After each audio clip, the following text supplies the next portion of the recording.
என்னங்க, உங்களுக்கு பால் காய்ச்சி கொண்டு வரட்டுமா? வேண்டாம். சரி. இப்பதான் சாப்பிட்டேன். அம்மாவும் நிர்மலா எங்க?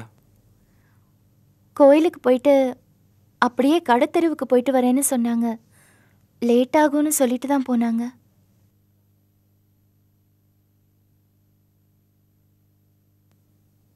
எங்கடா போயிட்டு வர? உங்க அப்பாவுக்கு உடம்பு சரியில்லையா? ஹாஸ்பிட்டல் அட்மிட் பண்ணி. என்ன செல்வம், என்னாச்சு? இல்ல பதறாதீங்க, ஒண்ணும் இல்ல. என்னடா ஆச்சு? இல்லண்ணே, நான் அண்ணி வீட்டுக்கு போயிருந்தேன். வீடு போட்டு இருந்துச்சு. அப்புறம் தான் விவரம் தெரிஞ்சிச்சு மாமாக்கும் போஸ் அண்ணனுக்கும் ஏதோ பிரச்சனையா. மாமா டென்ஷன் ஆகி லேசா ஹார்ட் அட்டாக் வந்துச்சு. ஹாஸ்பிடல்ல. அப்பாக்கு என்ன ஆச்சு? என்ன ஆச்சு செல்வம்? ஐயோ ஒண்ணும் இல்ல, நல்லா இருக்காரு. நீ இல்ல, உண்மையதான் சொல்றீங்களா? அப்பா கொண்டு ஆகல இல்ல? அட நான் நேர்ல போய் பார்த்துட்டு தான் வரேன். நல்லா தான் இருக்காரு அவரு.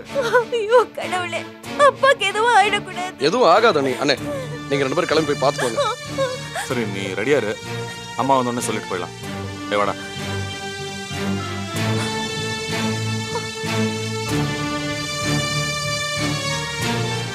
ஏண்டா அறிவில்லை உனக்கு? அவன் முன்னாடி அங்க போக சொல்றிய? யோசிக்க மாட்டியா? இதுல யோசிக்கிறதுக்கு என்னென்ன இருக்கு? பெரியவர் உடம்பு முடியாம இருக்காரு, நீங்க போய் பார்த்துட்டு வரது தானே நியாயம். டேய், ஏற்கனவே அங்க ஒரு தடவை போயிட்டு வந்ததுக்கு என்னென்ன பிரச்சனை வந்தது மறந்துட்டியா? அம்மாவுக்கு சொல்லாம எங்கேயும் போக கூடாது, அப்புறம் இங்க நிம்மதி போயிடும். என்னென்ன பேசுறீங்க நீங்க? அது வேற பிரச்சனை, இது வேற சூழ்நிலை இல்லையா? உடம்பு முடியாம இருக்காரு, அவரை பார்க்கணும்னு அண்ணி துடிக்க மாட்டாங்களா? இது பாருங்க, நிலைமைக்கு ஏற்ற மாதிரி தான் நடந்துக்கணும். அதையும் இதையும் முடிச்சு போடக்கூடாது. சந்தர்ப்பம் கிடைச்சோன்னா பெரிய இது மாதிரி அட்வைஸ் பண்ண வந்துடாத. எங்களுக்கும் அறிவு இருக்கு. உங்க இஷ்டம். இப்போ என்ன, மாமாவுக்கு பரவாயில்லன்னு சொன்னேன்ல, அம்மா வரட்டும் சொல்லிட்டு போலாம். அது வரைக்கும் நீ கம்முன்னு இரு.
அப்பா இப்ப எப்படிப்பா இருக்கு?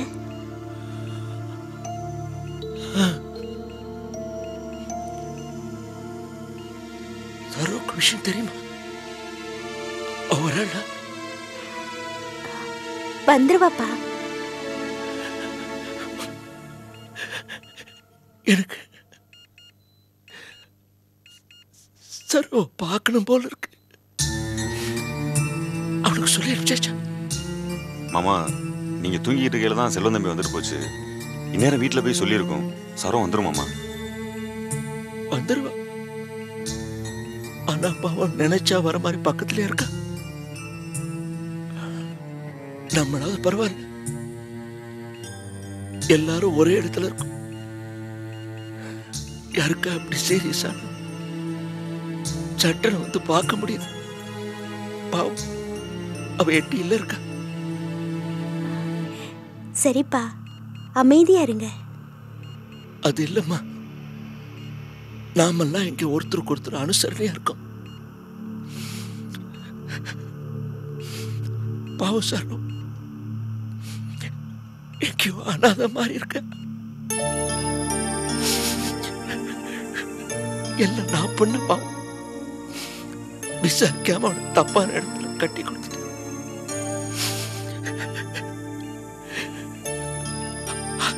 அதை நினைச்சது ரொம்ப கஷ்டமா இருக்கு. அழாதீங்கப்பா. சிதம்பரம், என்ன இது? அமைதியா இருங்க.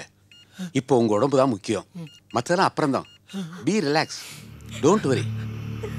ஏமா, ஏன் போஸ், நான் உங்களுக்கு எவ்வளவு தூரம் சொல்லியிருக்கேன், உங்க காதல விழலையா? எதுக்காக எதையாவது சொல்லி அவரை கண்கலங்க வைக்கிறீங்க? அவர் குணமாகணுமா வேண்டாமா? இல்ல டாக்டர், சும்மா சாதாரணமா தான் பேசிக்கிட்டு இருந்தாரு. முதல்ல இங்க கூட்டம் போட்டு பேசுறதை நிறுத்துங்க. எதுக்கா இங்க இவ்வளவு பேரு? எதையாவது சொல்லி பேஷண்ட்டை டிஸ்டர்ப் பண்றதுக்கா? அவர் ஹெல்ப்புக்கு யாராவது ஒருத்தர் இருந்தா போதாதா? மத்தவங்களா வீட்டுக்கு போங்க.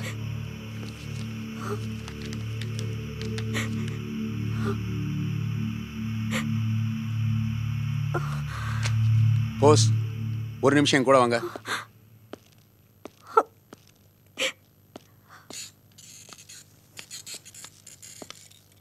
இங்க பாருங்க போஸ், உங்க மாமா ஆபத்தான ஸ்டேஜ்ல இருந்து தாண்டி இருக்கார தவிர இன்னும் பூர்ண குணம் அடையல. ஹார்ட் ப்ராப்ளம் வந்தவங்க உணர்ச்சி வசப்பட்டா அது பெரிய பிரச்சனை. அதை முதல்ல புரிஞ்சுங்க. சும்மா வெறுமனை தலையாட்டி பிரயோஜனம் இல்லை போஸ். நான் சொல்றத உணரணும், புரியுதா? ஆமா, ஏன் கண் கலங்கினாரு? சாதாரணமா தான் டாக்டர் பேசிக்கிட்டு இருந்தாரு. சரோ இல்லையான்னு கேட்டாரு. அப்படியே ரொம்ப உணர்ச்சி வசப்பட்டாரு. அப்படியா? சரோவுக்கு விஷயம் தெரியுமா? இன்னும் வரலையே ஏன்? சரோ மெட்ராஸ்ல இருந்து வரணும். என்ன போஸ், மெட்ராஸ் என்ன அமெரிக்காவா? பஸ் ஏறினா வந்து சேர்ந்துட போறாங்க. இந்த பாருங்க, அந்த பொண்ணு சீக்கிரம் இங்க வரணும். இல்லைன்னா அவ வள்ளியன்னு சிதம்பரம் எமோஷன் ஆகிட்டு இருப்பார். என்ன, குணமாகிட்டு வர ஆளை மறுபடியும் படுக்க வச்சிடாதீங்க. சரி டாக்டர்.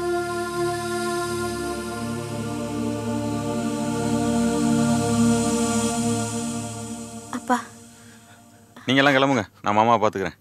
நீங்க மட்டும் அப்பா தனியா பாத்துப்பீங்களா? நான் என்ன காட்டுலயா இருக்கேன், ஆஸ்பத்திரியிலானே இருக்கேன். திரும்பி டாக்டர் வரும்போது நீங்களா இருந்தா என்ன பிடிச்சி திட்டுவார். நீங்களாம் போங்க போங்க. வரேன்பா, வரேன்பா. அப்பா, எதுக்கும் கவலைப்படாம அமைதியா தூங்குங்கப்பா. நாங்க போயிட்டு வரோம்.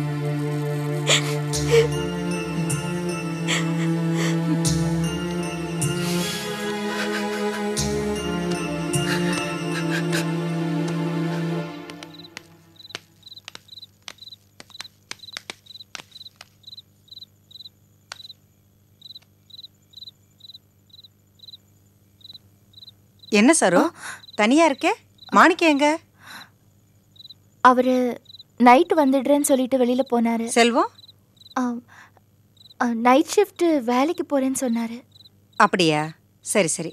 கடகணில ஒரே கூட்டம். அலைஞ்சு தெரிஞ்சதுல உடம்பெல்லாம் ரொம்ப வலிக்குது, அசதியா இருக்குது. நான் கொஞ்ச நேரம் படுத்துக்கிறேன். அத்தை. என்ன என்ன எதுக்கு கூப்பிட்ட? ஒன்னும் இல்ல அத்தை.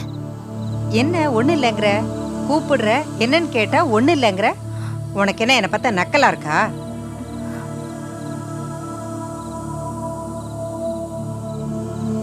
சரோ, சரோ, என்னம்மா முகம் வாட்டமா இருக்கு?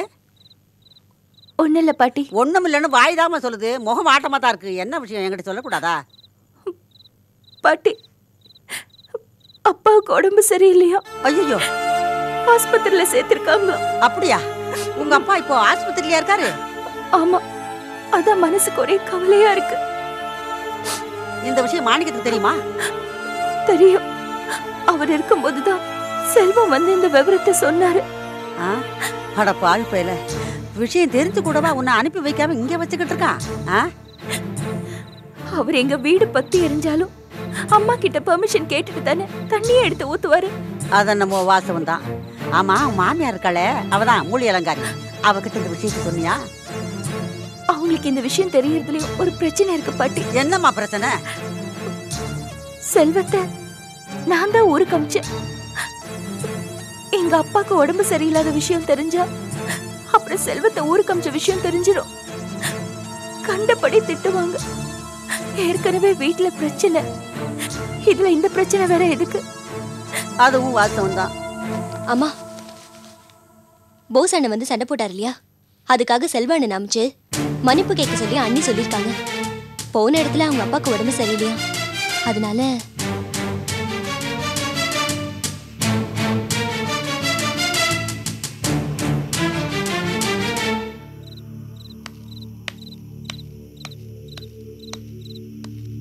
சரோ, அம்மா வந்தாச்சா? உள்ள இருக்காங்க. ஆமாமா, அண்ணன் வந்துருச்சுமா. மா, அண்ணே, அம்மா எழுப்பாத. ஏன், என்னாச்சு? உனக்கு என்ன தெரியும்? அலைஞ்சிட்டு வந்ததுல அம்மாக்கு கை கால்ல ஒரே வலி. தைலம் தேய்ச்சி விட்டேன். ஒரு மாதிரியா இருக்குன்னு மாத்திரை போட்டுட்டு என்ன தொந்தரவு பண்ண வேணாம்னு சொல்லிட்டு இப்பதான் படுத்திருக்காங்க. நான் நினைக்கிறேன் அம்மாக்கு பிபி ஜாஸ்தியா இருக்கும்னு. அப்படியா? ஆமா, உனக்கு என்ன அப்படி தலை போற அவசரம்? அம்மா தூங்கிட்டோம். சரி.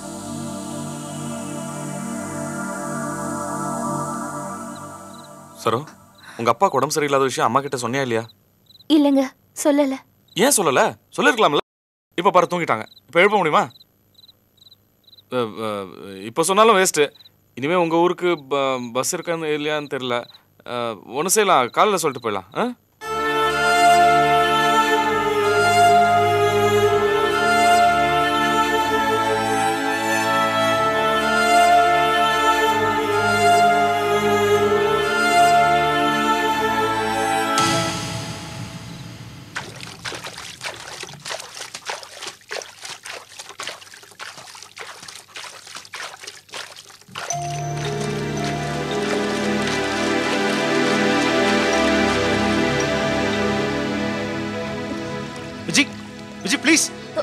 விஜய் ப்ளீஸ், நான் உன்கிட்ட கொஞ்சம் பேசணும். வழி விடுங்க. தயவு செஞ்சு நான் சொல்றது கொஞ்சம் கேளு விஜய். கேட்டுட்டு உன்னோட முடிவை சொல்லு. உங்களை பொறுத்த வரைக்கும் முடிவு பண்ண வேண்டியதெல்லாம் முடிவு பண்ணியாச்சு. இனிமே நான் அனாவசியமா தொந்தரவு பண்ற வேலையெல்லாம் வச்சுக்காதீங்க. நீ என்ன தப்பான ஆளாவே பாக்குற விஜய். நான் ரொம்ப நல்லவன், அத முதல்ல புரிஞ்சுக்க ப்ளீஸ். உங்களை பத்தி நான் நல்லாவே புரிஞ்சுக்கிட்டேன். இந்த மாதிரி வீட்டு வாசல்ல வந்து நின்னு பேசறதை யாராவது பார்த்தாங்கன்னா என்னெல்லாம் தப்பா நினைப்பாங்க. தயவு செஞ்சு இங்க போயிடுங்க. விஜய் ப்ளீஸ் ப்ளீஸ், இந்த லெட்டர் படி விஜய் ப்ளீஸ். விஜய் ப்ளீஸ், இந்த லெட்டர் படிய. விஜய், லெட்டர் பிரிச்சு படிக்க முடியாத அளவுக்கு உனக்கு அப்படியே கோவம்.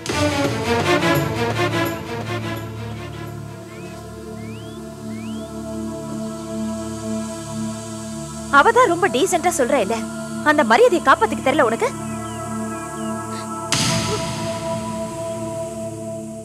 அவதான் உன் கூட பேச பிடிக்கலன்னு சொல்றா இல்ல, எதுக்கு காலங்காத்தால வீட்டு வாசல்ல பால்கார மாதிரி நிக்கிற? போய் வேற வீட்டு வாசல்ல எங்கேயாவது நில்லு. ஹலோ, நான் விஜய் கிட்ட தான் பேச வந்திருக்கேன், உங்ககிட்ட இல்ல. ரொம்ப ஜாஸ்தி பேசாதீங்க. நீ விஜய் கிட்ட பேச வந்ததுனால தான் இவ்வளவு நாகரிகமா பேசிட்டு இருக்க.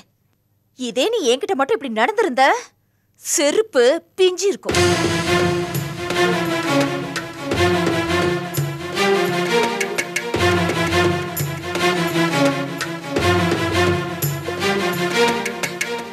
உள்ளவா.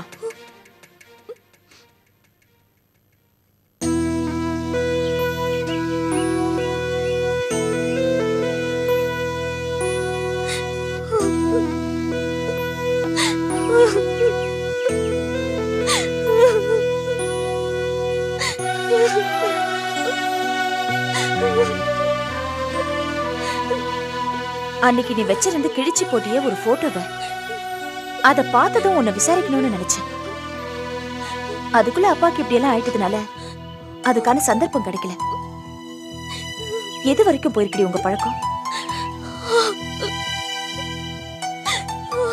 அழாதடி. எதுக்கு அழணும்? நான் கேட்டதுக்கு பதில் சொல்லு. எந்த அளவுக்கு நீங்க பழகுறீங்க? தப்பா ஒண்ணு போயிடல.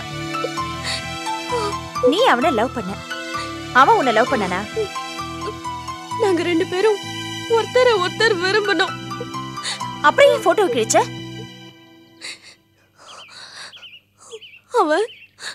அவன் என்கிட்ட தப்பா நடந்துக்க முயற்சி பண்ணான். அதானே, அவன் மூஞ்சி காதலிக்கிற மூஞ்சி மாதிரி இல்ல, கை வைக்கிற மூஞ்சி. அன்னையில இருந்து நான் அவன் கிட்ட பேசுறதே இல்ல. வெரி குட் விஜய், இப்பதான் நீ புத்திசாலித்தனமா பண்ணிருக்க. அவன் பொறுக்கின்னு தெரிஞ்சதை கழட்டி விட்ட பாரு, இது நல்ல விஷயம். இதுக்கு நீ ஏண்டி அழணும்? தொலைஞ்சது சனியனை விட்டு தள்ளு. உனக்குன்னு நல்லவனா யோகியனா ஒருத்தன் வருவான். தப்பு பண்ணிட்டோமோன்னு வருத்தமா இருக்கு. விட்டு தள்ளு விஜய். தப்பான ஆளை செலக்ட் பண்ண, உண்மை தெரிஞ்சது ஒதுங்கிட்ட. இதுல ஃபீல் பண்றதுக்கு என்ன இருக்கு? அவன் அயோக்கியன்னு தெரிஞ்சுக்கிட்டியே, அதுவே சந்தோஷமான விஷயம். புரிஞ்சுதா? அப்பாக்கு தெரிஞ்சிருமோன்னு பயமா இருக்கு. சச்சே, இந்த விஷயம் ஒன்னே என்னையும் தவிர வேற யாருக்கும் தெரியாது. விஜய், அப்பா ரெண்டு பொண்ணுங்களையும் கட்டி கொடுத்ததை நினைச்சு ரொம்ப கஷ்டப்பட்டு இருக்காரு. நாம வேற அவரை வேதனைப்படுத்த வேண்டாம். இத பாரு, நடந்தது எல்லாத்தையும் மறந்துட்டு நீ எப்பவும் போல சாதாரணமா இருக்கணும். சரி லீலா. ஒருவேளை மறுபடியும் அவன் தொந்தரவு கொடுத்தானா பேசாம போஸ் மாமா கிட்ட சொல்லிட வேண்டியதுதான். அந்த பொறுக்கி முடிய நோண்டி எடுத்துருவாரு. ஐயோ, அது எதுக்கு தேவையில்லாத வம்பு? மறுபடியும் அவன் உனக்கு தொந்தரவு கொடுத்தா தானே அநேகமா அவன் வழிக்கு வரமாட்டேன்னு நினைக்கிறேன். இத பாரு, நடந்தது எல்லாத்தையும் மறந்துரு. வழக்கம் போல நீ வேலைக்கு போ. காலையில அப்பா கூட ஹாஸ்பிட்டல்ல கொஞ்ச நேரம் இரு. மாமா குளிச்சிட்டு ஹாஸ்பிட்டலுக்கு வந்த உடனே நீ கிளினிக் கிளம்பிடு. என்ன? சரி. அழக்கூடாது. வா. மாணிக்கம், வயசானாலே உடம்புக்கு ஏதாவது வந்துகிட்டு தான் இருக்கும். ஒவ்வொன்றுக்கும் பதறிட்டு இருக்க முடியுமா? இல்ல எல்லாத்துக்கும் பஸ் ஏறி போய் வந்து செலவு பண்ணிட்டு இருக்க முடியுமா? இப்ப என்ன, நல்லா தானே இருக்காரு, ஒன்னும் ஆயிடலையே. அம்மா அவர் ஆஸ்பத்திரியில இருக்காருமா. இருக்கட்டும்டா, இந்த காலத்துல ஆஸ்பத்திரிங்கிறது சர்வசாதாரணமான விஷயமா ஆயிப்போச்சே. இத பாரு மாணிக்கம், நீ ஏற்கனவே அந்த தடிப்பைய போச அடிச்சிருக்க. இப்ப நீ அங்க போன, உங்ககிட்ட யாரும் நல்லபடியா பேச மாட்டாங்க. இத பாரு, நீ வேண்டாத விருந்தாலே தான் போய் நிப்ப. அது உனக்கு ரொம்ப முக்கியமாடா, கொஞ்சம் யோசிச்சு பாரு. அப்படி இல்லம்மா, நாளைக்கு இந்த விஷயம் சுந்தரம் ஐயாக்கு தெரிய வரும். நான் ஏன் போல சரவம் ஏன் போலன்னெல்லாம் விசாரிப்பாரு. என்ன இருந்தாலும் சொந்தக்காரராச்சே. ஆமா, நான் இந்த விஷயத்தை பத்தி யோசிக்கலையே. போய் பார்த்துட்டு வரதாம்மா நல்லது. சரி, போயிட்டு வாங்க. ஆனா வீட்டுக்கெல்லாம் போக வேண்டாம். ஆஸ்பத்திரிக்கு போனோமா பார்த்தோமான்னு வந்துடணும்.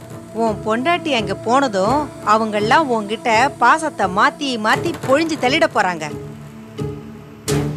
நீ இங்கே நிக்கிற, இது என்ன பழக்கம்? ஒட்டு கேக்குறியா? சொந்த வீட்லயே யாராவது ஒட்டு கேட்பாங்களா? என்ன பொண்ணோ, ச்சே, நல்லா எங்களுக்குன்னு வந்து வாச்சிருக்கிய.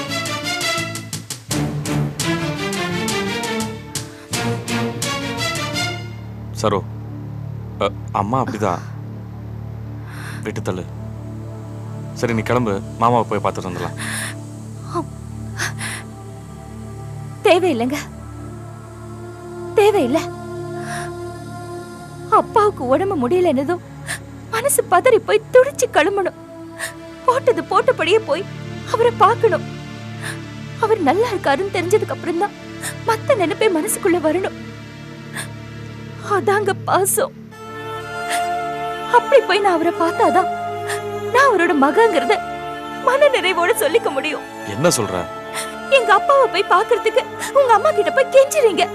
ஏன் அவரை பார்க்கணும்னு ஒரு காரணத்தை சொல்லி அதுக்கு ஒரு விளக்கத்தை கொடுத்து அதுக்கப்புறம் அவங்க சரின்னு சொல்லி எங்க இது என்ன கவர்மெண்ட் கான்ட்ராக்டா? லஞ்சத்தை கொடுத்து காரியத்தை சாதிக்கிற மாதிரி கூழ கும்பிடு போட்டு உங்க அம்மா கிட்ட பெர்மிஷன் வாங்கி தான் நான் அப்பாவை போய் பார்க்கணும்னா எனக்கு எனக்கு அவமானமா இருக்கு.